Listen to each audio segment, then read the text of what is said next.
किशोरदेव महाराज की जय। श्री जगत संप्रदायाचार्य की जय। भाष्यकार श्रवण स्वामी जी महाराज की जय। श्रीमान बालक स्वामी जी महाराज की जय।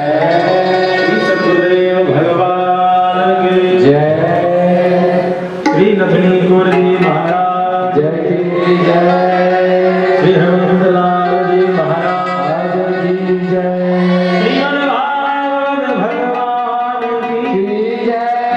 जय जय श्री राम। जय जय राधे। जय जय श्री राम।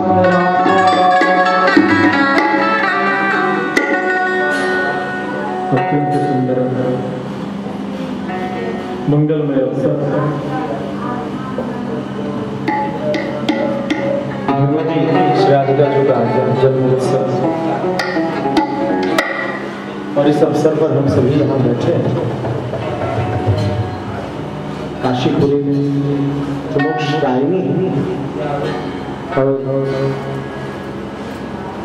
श्री राधिका जी के जन्मोत्सव के रूप में श्रीमद् भागवत कथा में हम सभी प्रवेश आइए।